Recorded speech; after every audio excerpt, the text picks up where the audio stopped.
jiital confédération internationale des familles religieuses nekk itam chef de parti duñu def lu dul nuyu ko doogu sooboog moom ci li nga xamante ne moom moo di waxtaan bi saa su nekk nag li koy tënk day yemoo ko actualité waaye day doon itam loo xamante ne moom moo soxal askan wi sëñ bi ñu nuyu la. maa ngi lay fay soxna si te di la dalal di la sant di la gërëm subhanaka allahumma la ilma lana illa ma allamtana innaka antal alimul hakim habibtu ma ya'zimuni min ad-dar min kulli shaytanin rajim bashar. jërëjëf sëñ bi ci dalal bi ñu dalal tey émission sortie ñu fas yéene waxtaanee li nga xamante ne moo fi xew ay bés yi gis nañu ne Sénégal fi mu nekk nii li nga xamante ne moom moo ko lëmbee te lëmbee waxtaan yi yépp ci kër yi nit ñi seen fit toogatul moo di ne ñi ñu naan les gros bras ñu dippee leen ay nervis tey naka nga gisee li ni mel ci espace public bi. C'est vrai que c'est un grand danger pourtant alerté woon naa depuis mois de mars bi ñu commencé manifestation yi ma gis ñoom ñi ngi ci biir dëkk bi di dóor nit ñi ak di gaañ nit ñi waxoon naa ni li ma gis ni jaaxal dama parce que depuis 1960 Senghor Diouf Wade toujours nos forces de sécurité et de l'ordre ñoo mës a assurer l'ordre des forces de sécurité et de défense mais mosuñ ci gis ku ci bokkul surtout nag mu am lu mel ne genre coopération entre ces gros bras nervis ak nos forces de sécurité et de défense c'est la première fois ci Macky Sall lañ ko gisee malheureusement it muy loo xam ne phénomène la boo xam ne il va droit vers la violence parce que maa ngi dégg discours kenn ci opposition bi mun naa ko citer muy Ousmane Sonko mu ne kuñ ci doon na nga fayal sa bopp ñu bëri attaqué nañ ko ne il est violent il est nag mais dire que il est violent ci loolu kese c'est hypocrite parce que waxuñu ci ki fi indi nervi yi waxuñu ki fi indi ñoo xam ne amuñu benn légalité amuñu benn légitimité amuñu benn mandat pour faire l'ordre régner l'ordre ñu indi leen ñu dóor nit ñi di leen gaañ récemment Saint-Louis sax dégg naa am na ko fa avorté te ci seen biir kër yi lañ leen fekk di leen dóor yor ay mission politique ba noppi armée donc je pense que kooku lañ war a indexé kooku lañ war a wax kooku nag su fekkee ne xës na indi loolu kan lañ àndal njiitu réew mi donc le chef suprême des armes c'est un grand danger donc kon fajal sa bopp day jot et puis day légitime te day jaadu suñu àggee nag ci réewum fajal sa bopp nag su boobaa justice amatul rôle su boobaa nekkatuñ ci république mais ci anarchie lañ nekk yàlla ci yàlla musal c'est un précédent extrêmement dangereux bu ñu indexé kenn kuy woote pour que autodéfense nañ indexé ñi fi indi li waral autodéfense. kon su ma la déggee moom moo di ne Sénégal xamuñu ku tooñ ku fayu la ñu xam. ku fayu lañ xam nañ ko sax mais parfois dañuy hypocrite parce que dañuy wut ay moyens pour attaquer kenn wala déstabiliser kenn donc ce qui n'est pas normal lii olof ne bu dëgg réeree suba ba guddi ñu koy war a nanguwul feeñ parce que kilifa juum en réalité nervi woon na ànd ak ku nekk ba mu des président de la République te dafa mel ne léegi ci président lañ ëpp lu ñuy àndal. donc gis nañ ko Saint-Louis gis nañ ko fu ne ba ñoom seen camp di génn am na sax ku ma dégg mu wax ci un discours très idiot mu ne oui parce que service de l'ordre yi mënuñu assurer léegi sécurité bi donc soo baa kay vraiment suñu kay jëltu république nañ tas république kenn ku ne ñibbi c'est tout. mais tey jii naka nga gisee posture président Macky Sall ndax yaa ngi koy wax alerté woon nga depuis mars gis nañu li fi amoon nervi yi doon semer la terreur tey jii ñu defoon ne dina ci jël ay matuwaay ñu situer les responsabilités li ni mel amul mu wéy continuer dem na fi dans le nord nervi yi ñu gis seen règne également foofu barki Demba Ndiaye mu mujjee Thiès itam gis nañ li nga xamante ne moom moo fa mujjee am te boobu ba léegi moom mi nga xamante ne moom moo di chef suprême des armées dégguñu mu àddu ci. waaw parce que c'est une question de mentalité de responsabilité am na ñoo xam ne kilifa lañ am ñoo xam ne poste bu nekk mënu leen def kilifa bind la kilifa nature la fit bind la jàmbaar bind la donc su fekkee kilifteef bind la ni day toll foo xam ne garmi yi mooy feeñ. je pense que président rek warul ànd ak nangoo ànd ak nervi te président day poste bu am kilifa li ko Wolof di wooyee buur effectivement presque oui dans tous les pays nag du monde parce que su fekkee ne yaay chef suprême des armées loi bu mu mën a doon ak bu mu mën a doon ak fu ñu ko mën a voté yow yaa koy promulguer mu soog a jàll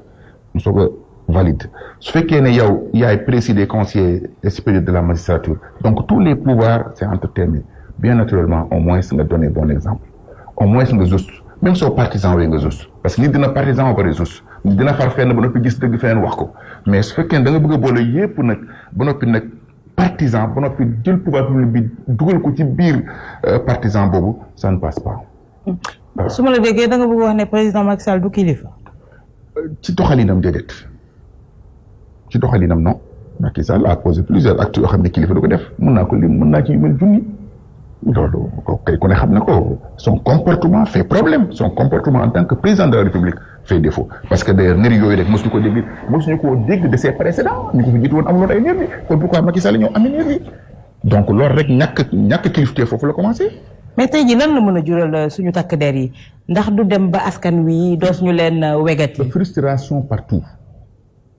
parce que dégg nga sax ñu ne dans la gendarmerie il y a la frustration de telle sorte que même il a démis le haut commandant parce que il a refusé ceci ou cela parce que kooku il est noble kilifa la xam na ban mission la ko peuple sénégalais bi dénk xam na lan la war a def xam na sa responsabilité devant toute une nation parce que régner le pouvoir est momentané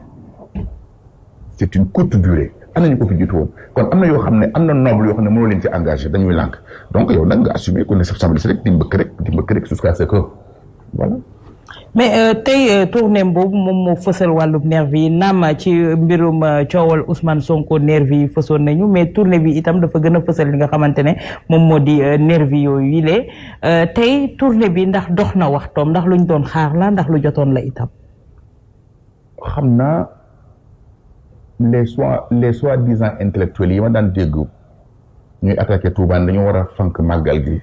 ndax mbas mi tey am na 173 nouveaux cas et 2 décès Macky Sall il est partout te man gisuma sax ko takk masque te fu mu dem lan lay bàkkoo mobilisation bi te mobilisation sans masque te c'est lui qui nomme le ministre de la santé c'est lui qui définit toutes les politiques de la nation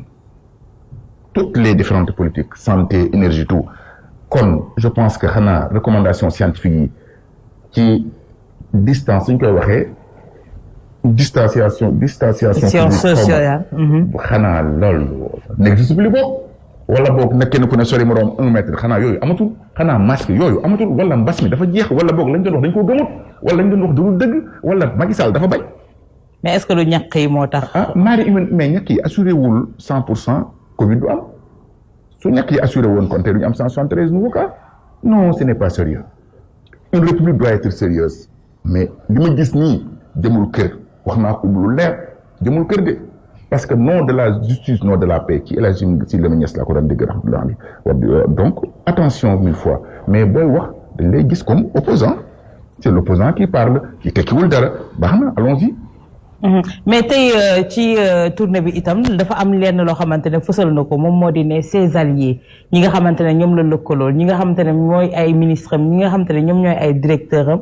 li ñi gën a fësal moom moo di ne seen ay lëkkaloo ñi nga xamante ne ànduñoo ak ñoom mu gën a fës ci seen féewatloo également ñëpp jàppoon ne tournée goo xamante ne koomu réew bi moom moo ko tax a jóg mais à la longue ñi naan tournée politique la ndax ànd nga ak ñoom ñëw ci seen xalaat. non xam nga tournée bi ku ne xam na ne tournée politique la parce que vraiment tournée économique un président accompagné plus de presque 100 véhicules 8 yooyu man ci laa amee lu muy consommé fekk Touba 90 000 francs CFA kese nga ñu yor ci 120 yëpp ngeen di consommé xaalisu Sénégal nga xam ne ce sont des milliards et des milliards yoo xam ne c'est rien que quoi foo dem ñu tàccu la wëy et puis des discours très très irresponsables maa ngi sant Sow mu ko dem ko kees avant-hier maa ngi sant Sow mburu bi poñse bi neex na non je suis déçu damay toog ba saaga te fàtte na ne moom li mu yor du xaalisama xaalis Sénégal la yor. mais est-ce que relation boobu gën a fës comme ni nga ko waxee Mbour ak Sow c'est-à-dire moom ak Idrissa Seck on a vu que Idrissa Seck c'était l'absent le plus présent ci jour boobu ñu bëri am luñ doon ruumandaat di ko wax ne diggante bi dafa xajam neexatul. non c'est une alliance de circonstances ku fi 2004 fekkoon wala 2005 nga déglu Macky Sall ba muy accusé Idrissa Seck devant les représentations diplomatiques au méridien président nga déglu Macky Sall déglu Idrissa Seck li mu wax jusqu'à 2019 bu ñu laa ñoom ñaar nañ nekk mburu soow te nga xam dañuy naxante naxuñu kenn sax parce que mënuñu nax Sénégalais parce que Sénégalais comprendre nañ xam ne ñoom dañuy naxante c'est un jeu mais comme ça m'intéresse pas ñoo xam nañ nekk mburu soow dañ nekk cere ak ndox sama yoon nekku Sénégal moo ma intéressé de toutes les façons en tout cas fii Macky Sall toll côté sécurité ci réew mi fii Macky Sall toll ci instabilité wu réew mi tey je pense que jot na ñu toog ñu xoolante waxante dëgg te bàyyi les petits yooyu politiciens mooy calcul fii dem fii luy ay nit parce que mobilisation du dara Abdoulaye Wade dernière meeting am 2 millions de personnes la déplacé ba mujj naan télévision yi amuñu caméra yu ko jël prochainement dañ jël avion hélicoptère mu war pour mën a génne population bi lan la am dafa passé 35%. Ça vraiment n'est pas une réalité. Je pense que Macky Sall devait être beaucoup plus intelligent. Vraiment, je crois que le pouvoir rend fou. Parce que tout ce que Wade a fait, Macky Sall l'a fait ko gis Wade daanu moom il a pris le même chemin. te ñu ngi ko doon gis mais dafa mel ne tey daf ko fàtte. waxoon naa ko bi mu ne moom du gis rouge il faut ñu changer mais leen daanu na parce que moom ci rouge lay xëy di jaar matin midi soir dëkk bu mu dem rouge dañ koy ragal bu ko gisul rek du doy waar. mais puis affaire yi jaxasoo la nga mujj di wax di leen takk maanaam foulard rouge moo gën a yàq bi ma ne ko maintenant tu reviens à la raison mais malheureusement yooyu yëpp day nekk réveil brutal boo xam ne mun na ñàkk. ñu bëri jàpp ne tournée bi li ko wundu moom mooy événement mars yi fi mu nekk loolu lay fayu nattaat boppam. ndax si c'est un grand politique nag rapport de force la parce que benn camp bi il mobilise mi ngi dajalee nitam moom tamit il mobilise pour donner une réponse politique. parce que kii da koy wan ne ko Sonko plus particulièrement am naa nit ñoo xam ne cay soo ma laalaatee donc moom tamit day wan opinion internationale bi ne leen xool leen man tamit toujours maa ngi dominer Sénégal et puis maa ngi koy contrôler et puis maa ngi légitime donc c'est une guerre psychologique c'est une guerre politique on verra. mais guerre politique dañ ko doon dégg avec des idées entre autres naam daan na ànd ak yenn virulence yi mais bii pas virulence bi dafa jéggi dayoo. te mën nañoo jàpp ne cité wuñu kenn président Macky Sall la ñuy wax ak Ousmane Sonko. waaw parce que Sonko moo radical. dama ko wax toujours ne popularité Sonko 80% bi rek mooy ñi bañ Macky Sall à 200%. gis nañ ne rek comme Idriss Seck exemple n'a jamais gagné Touba mais 2019 moo gagné très largement moo leen triplé parce que moo nekkoon ci position contre Macky Sall parce que Touba benn vote moo fa am mooy vote dégagiste. mooy ni fi jógee ki gën a positionné rek la ñuy jàppale donc Sonko moo gën a radical Sonko moo gën a positionné donc radicalisme Sonko boobu nag le peuple bi soxla actuellement parce que xam nañ ne moom man ci Macky Sall dara ku daan taxaw fu ne wax leen ne leen constitution bi maa ko bind maa ne nul ne peut faire de tout nul ne peut faire plus de 2 mandats consécutifs français la boo ko laajee même xale C1 bi xam na ko ça c'est clair nga lucide logique nga xëy benn bés ñu laaj nga leen non du ma ne oui du ma ne non comme si dañ laa fi xiir ci diggante bi donc maintenant un seul discours qui est valable face à Macky Sall mooy dara day dakk discours boobu nag Sonko moo ko am loolu moo tax nit ñi ne ko Sonko yow la tey bu Sonko déggoon ñu ne Sonko démb gi sans Macky Sall bu xëyee il perd 80% de sa popularité parce que nit ñi ànduñoo kenn ki bañ Macky Sall lañu àndal. mais tey jii ci waa opposition bi ñëpp jàpp nañu ne lëkkaloo bi booloo bi mais est-ce que si opposition bi xalaat nga ne dinañu dem ba ñoom ñëpp ñu jël benn kàddu jox ko Ousmane Sonko. non du am parce que bokkuñu intérêt âge yi sax bokkul opposition am na ñu dépassé 65 ans xam naa ñooñu nag xaaruñu dara fi mu ne am na ci ñoo xam ne ils commencent leur opposition à partir de 2013 ñenn ñi 2015 ñenn ñi 2017.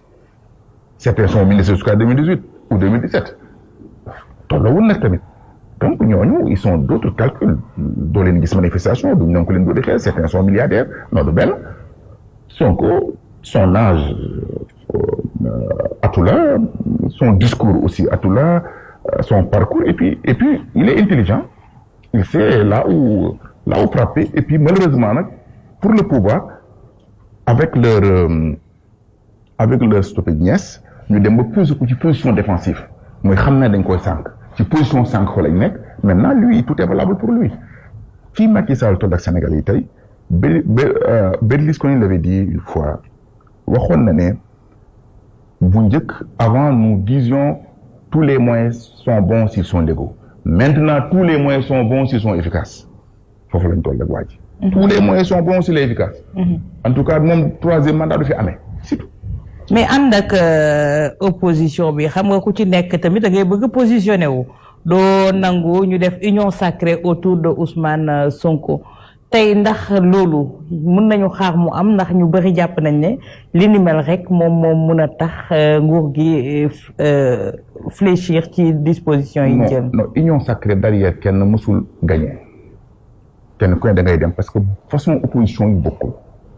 dama jël exemple man mun naa ànd ak Ousmane Sonko momentanément dans les certaines circonstances mais mënuma toog ci Ousmane Sonko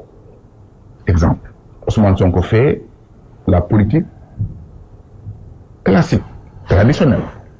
man je suis un religieux qui est des principes religieux bi may fondé sama parti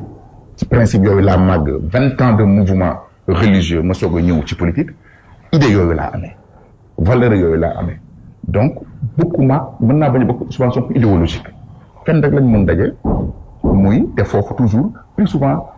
deuxième tour la ëpp lu muy amee parce que mooy même si le bon sens le savoir la droiture n'a pas de couleur scientifique ou philosophique doone dama bokk ci PDS rek ñoom ñoo baax wala waa APR rek ñoo baax wala tel ou tel ñoo baax non ku ne mën na xam bon sens ku ne mën na am idée bu rafet tur yi ak position politique yi amu ci solo mais nag man sama bos dafa am forcément une forte connotation religieuse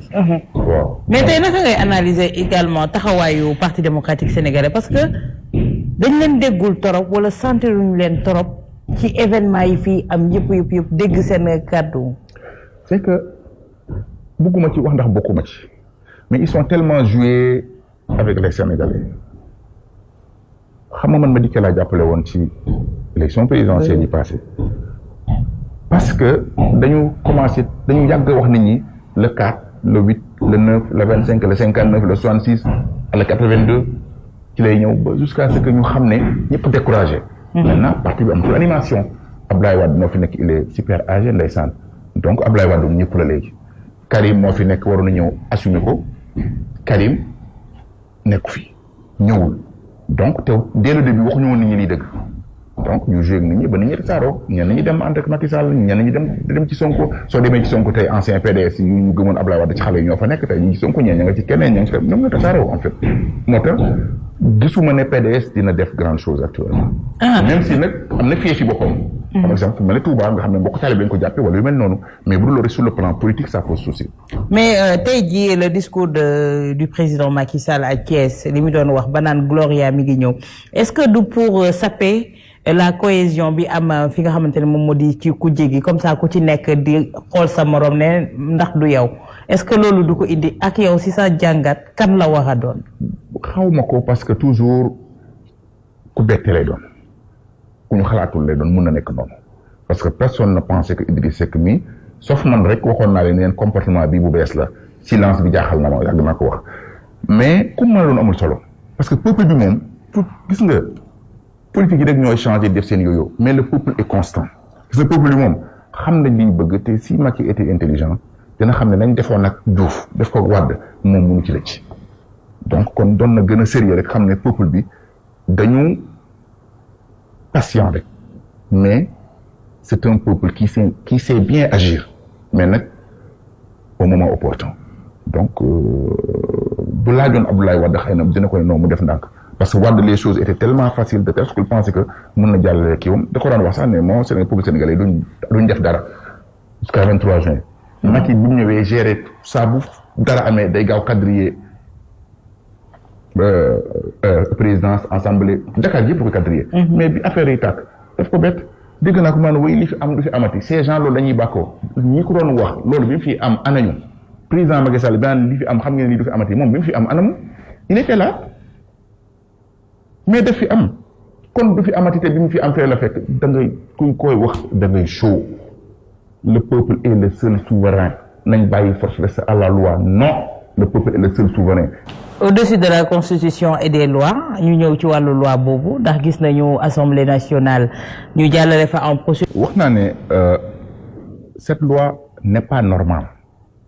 dama ragal nañu ko doon bind est-ce que naanuñu ndox parce que nooy élaborer une loi qui parle de terrorisme ci biir terrorisme nga dugal fa manifestation foo ma gis ab terroriste buy manifester non dafa vraiment c'est dafa tellement clair terroriste day nëbbutu kii manifester day wane boppam nga ñëw fi ngay élaborer même situation nga boole leen ci benn disposition comme ñoom jànguñu droit. ndax da nga jàpp ne kon dafa am ñu muy viser. non mais c'est clair et puis ni ñu ko defee sax dafa amateur ñu ko def ay politicards lañ duñu ay juristes nga ñëwaat et puis banalisation du terrorisme loo wax ñooy terroriste ba ci manifestant bi sax bu jàkkee terroriste gis nga bu ñu xamoon luy terroriste man mi jàng ci réewi naar yi gis nga bu ñu nekkoon ci réewi naar yi ba gis lan mooy terrorisme ba xam lan mooy terrorisme kon duñ ko mës a tudd ci seen Guinée. ah mais dégg nañu ci pencum ndaw réew ma keroog ci ba ñuy voté loi bi ay député yu jug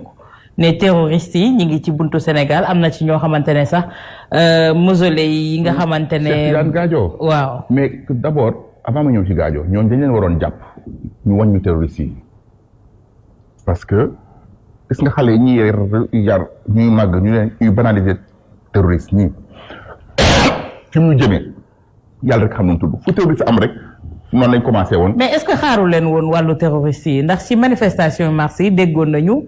ay ministres yu génn ne ay terroristes ñoo fi nekk. ñenn ñi naan des forces occultes. ministre de l'intérieur non il n'est pas sérieux ce garçon bi mu ne terroriste bi ñu wanee image yi ñu doon manifester ñëpp ay Sénégalais lañu gisuñu fi kuy yàq maanaam gisuñu fi ab étranger gisuñu fi ku yor fetal gisuñu fi ay Sénégalais yu mécontents ñoo gën noonu di yàq ça c'est clair. Ils sont incapables de nous montrer les terroristes te su fekkoon ne ñi doon génn ñoom ñooy terroristes yi kon échec nañ kon Sénégal jeex na kon Sénégal yëpp terroriste la parce que manifestation yi étaient partout Dakar Ziguinchor Touba Mbacké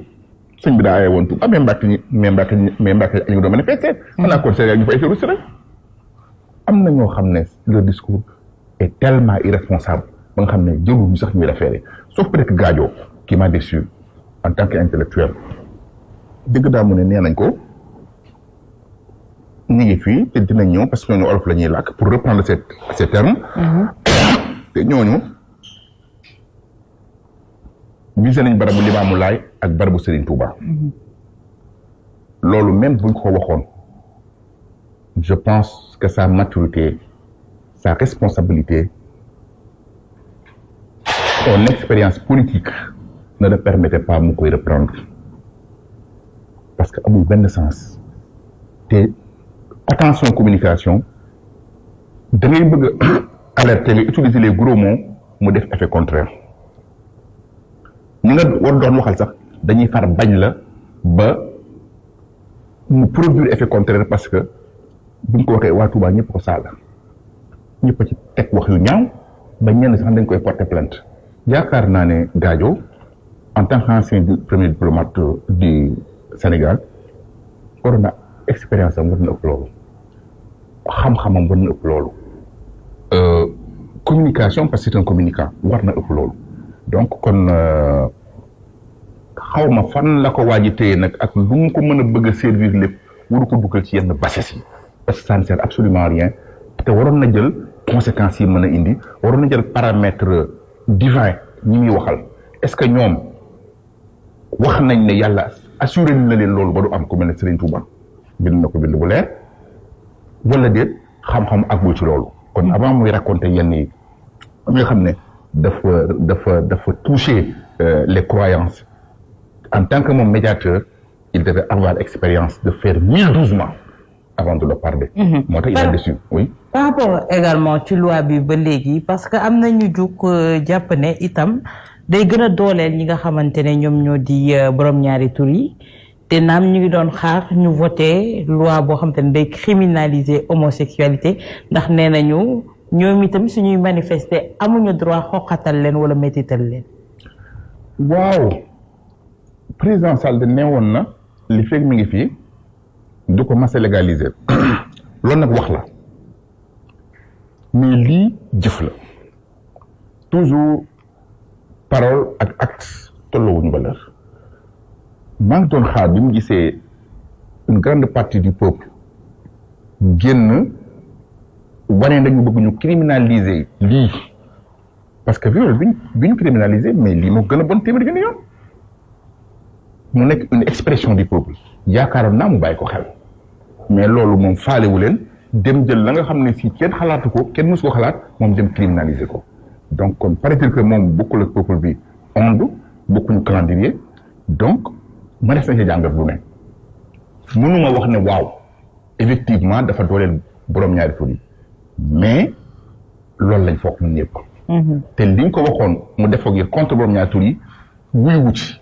tontu wuci daf ci tànqamtalu ba noppi lii effectivement daf leen protéger mais aussi mënoon na ñàkk kon toutes les portes de pensée sont ouvertes ku ne mën nga ci xalaat lu ne mais je compte toujours sur le peuple sénégalais Macky Sall na xam ne pouvoir am bi le pouvoir revient au peuple wax naa leen peuple ñoo am pouvoir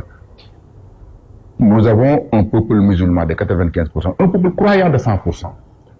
Religion yëpp a condamné loolu su defee ni il faut jouer avec ces lois erreur la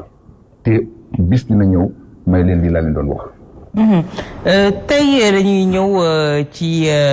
dëkk bu tedd bi di Touba ndax mënuñu toog ak yow te dugguñu biir Touba am benn statut bu particulier benn statut spécial boo xamante ne moom moo am Touba gis nañu ne tout le temps décision yu mag yi ci wàllu politique yu ci ëpp fa lañ koy jëlee gis nañu président Macky Sall relation ak Touba nekk relation mi figue mi raisin tey lan moo wund loolu lan moo ko waral également. bon bu ma permettre d'abord ma commencer ci li nga ne décision yu mag yëpp Touba lay jógee gis naa ñuy wax ñu bari naan lu tax sëriñ bi waxul sëñ bi dafa war a wax sëñ bi dana cell ba bëgg a def sëñ bi sax ci seen sens waxin complice ñooñu dañu ñàkk yar ñàkk teggin te xamadi waaye sëriñ bi li muy wax. ñu ngi déglu ci koy waxloo te lim koy waxloo mi ngi koy wax te mi ngi wax lam war a wax parfois nag communication ay formes yu bari la silence est une position silence est une expression wax naak Macky Sall waxateeg Macky Sall waxateeg moom respecté wul lam ko wax noppi na kilifa su àggee soo ko waxee ba tudd kenn mu ni boobu foofu la ci mën a yem kon ku nekk ak sa façon d'expression nañ bàyyi ku ne kilifa bu ne déglu kay kilifaam ak koo jox ndigal surtout ñun waa Touba sëñ fi nekk Sëriñ Touba li déglu Sëriñ Touba mi ngi koy guidé àgg na nag foo xam ne lam bëggoon xëy na amul lam waxoon defuñu ko ñu ngi toog ni ci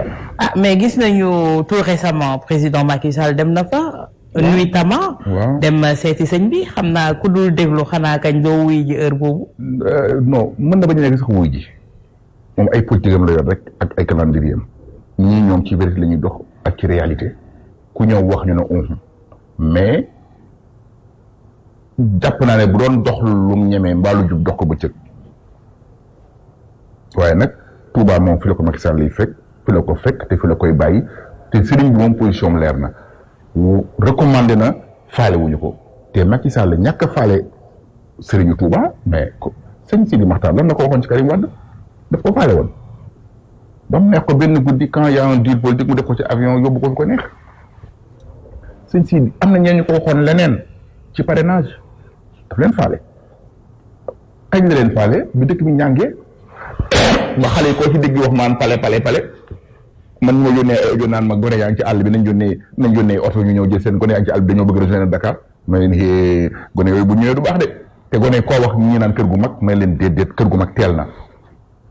nañ comme avertir nañ ko bàyyi waat tuuti ba xam est-ce que day reculer wala déet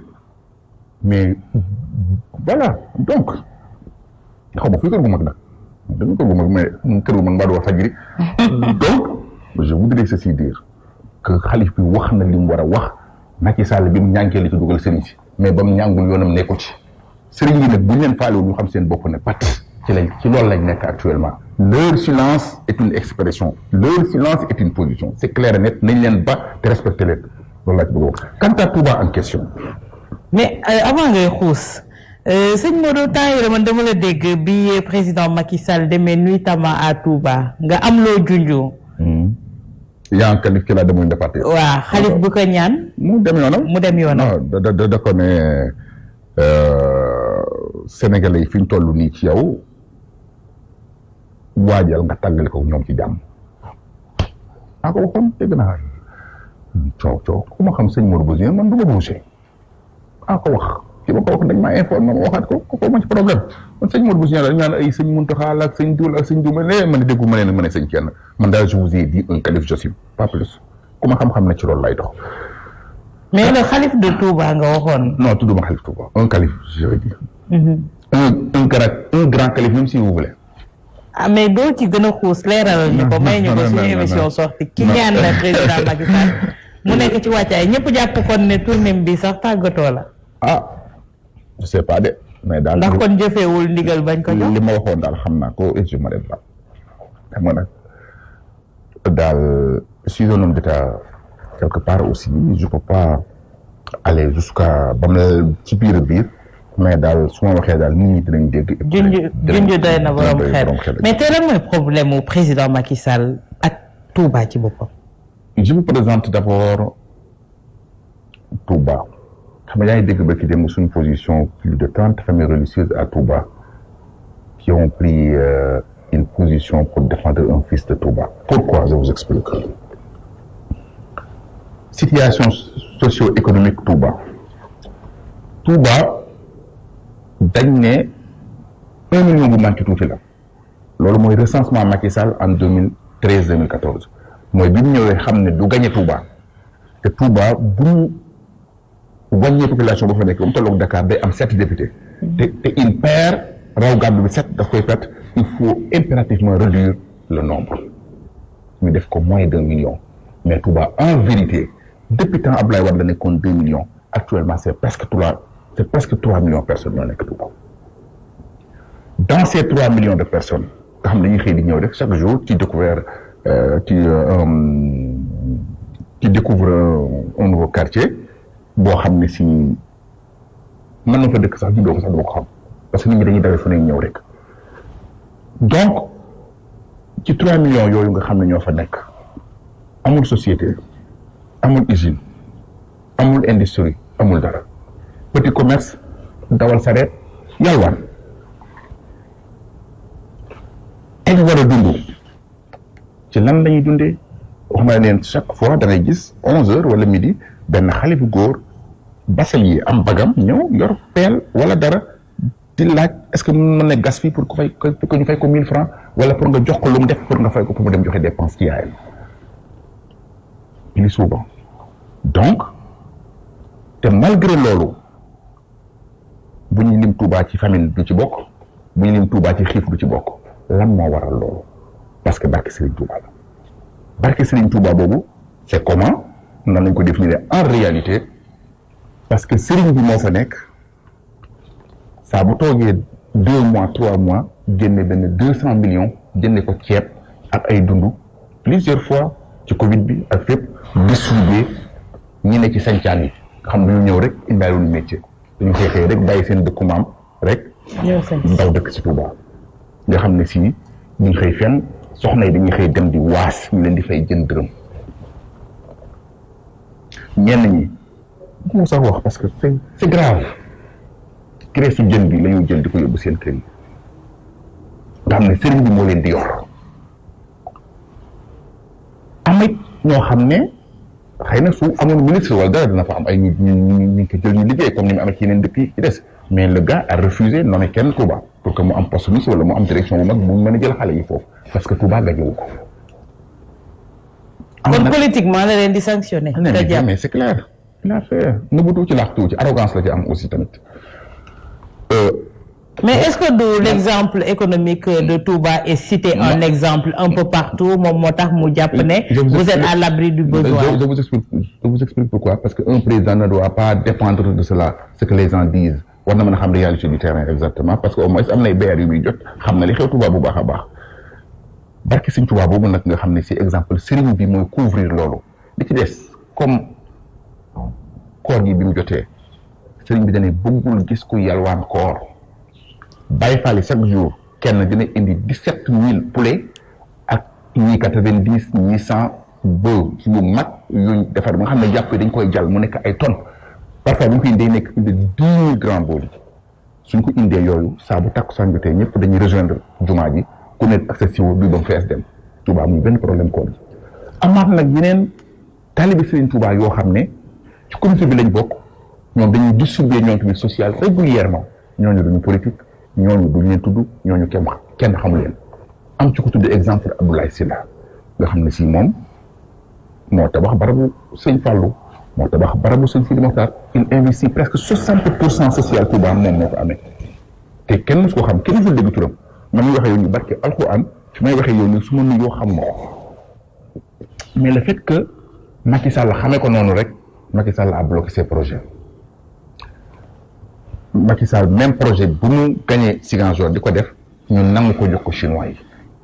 ba population Ziguinchor gën ñi manifester dem dàq chinois yi yaa ngi koy dégg yaa ngi koy suivre fan yi sànni chinois yi xeer ni yeen du fi amee parce que chinois yi respecté wuñu te kii ab sénégalais la daf ñuy fay daf ñuy def lépp dàq chinois yi ba chinois yi daw j'ai été saisi man par une 30 grands religieux yoo xam ne su ma la waxoon nga ne kan la ñu mag ñoo ne ma sëñ Modou boo seetaanee lii àddina tukki ka fi doon def lu baax kat tabax barabu sëñ Fallou bii tabax barabu sëñ Sidi Mokhtar bii daan dimbali nit ñi kat 60% ci màggal ak budul màggal waa ji bloqué na yëf yi jóg jot na dajalaa kon jóg jot na ana ngeen dajaloo leen visage découvert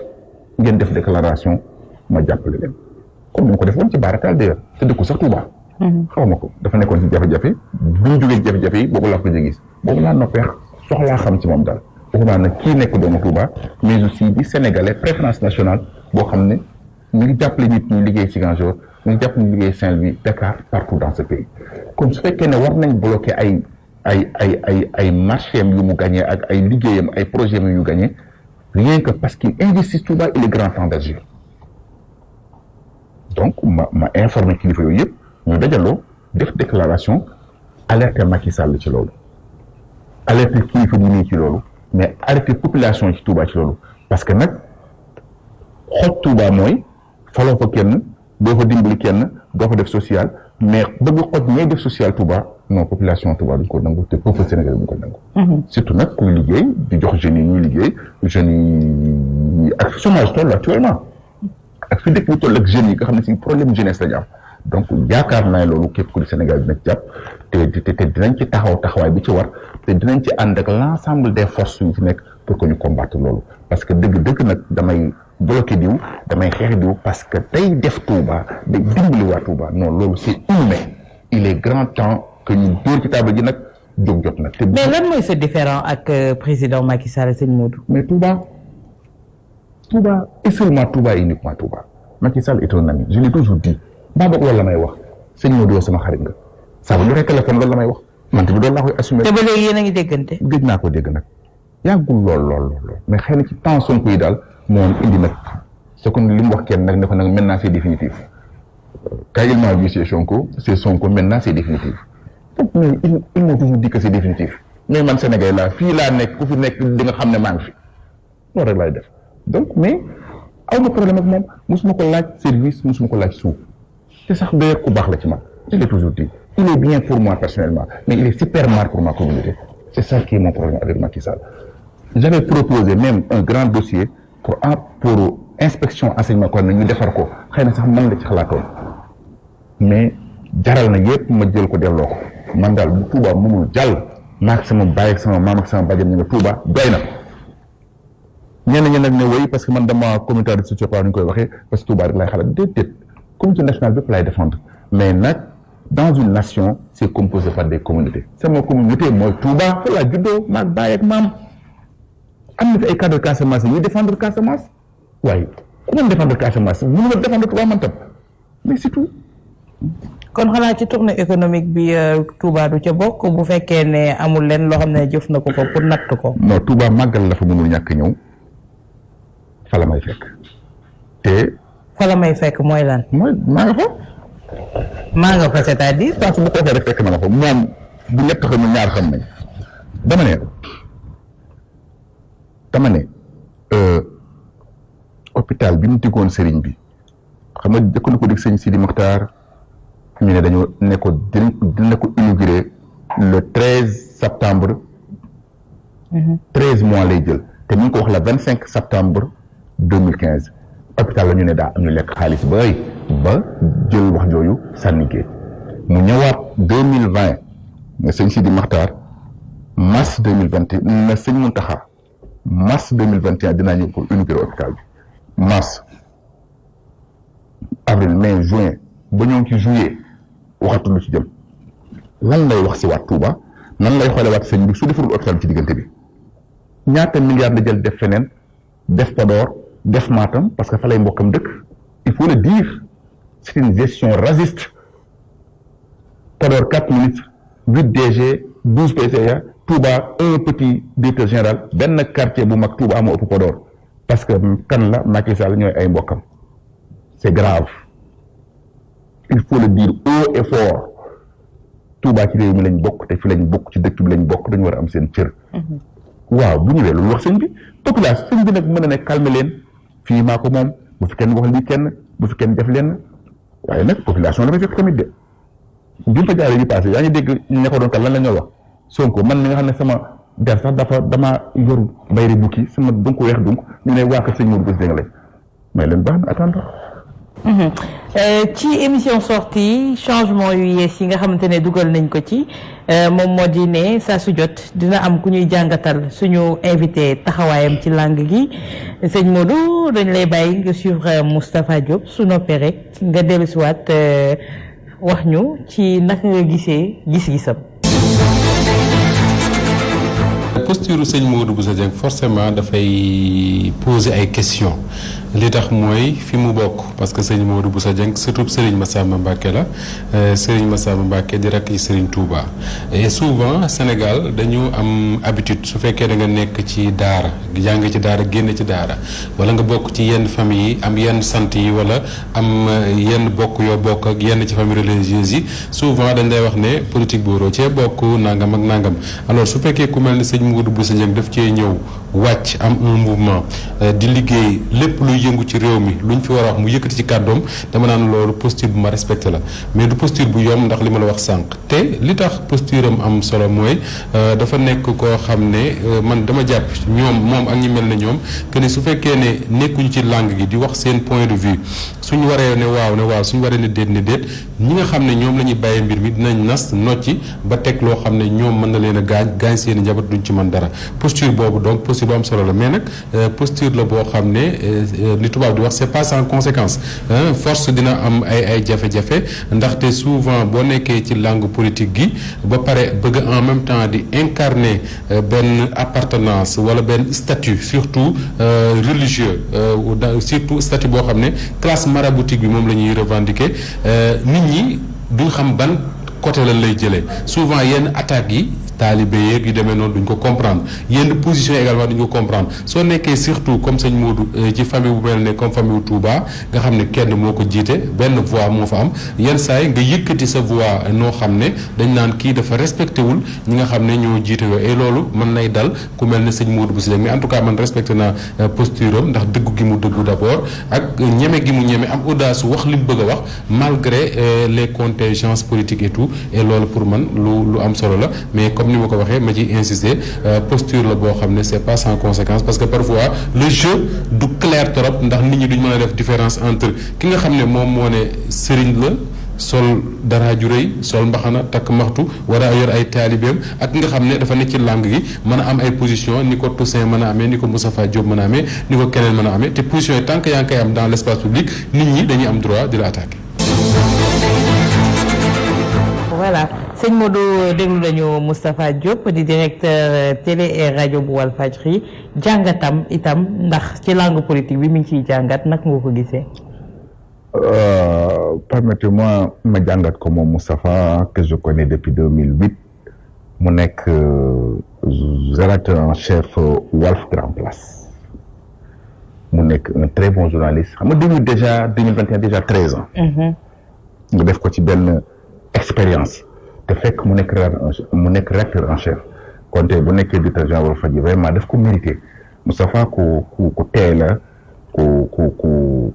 macha allah ku am xam-xam la parce que aussi daf ci yàgg c'est un très bon analyste et puis c'est un bon journaliste alhamdulilah macha allah li ma wax rek su ma doon jàngat sam bopp du ma ci teg dara du ma ci wàññi dara sauf ma commenté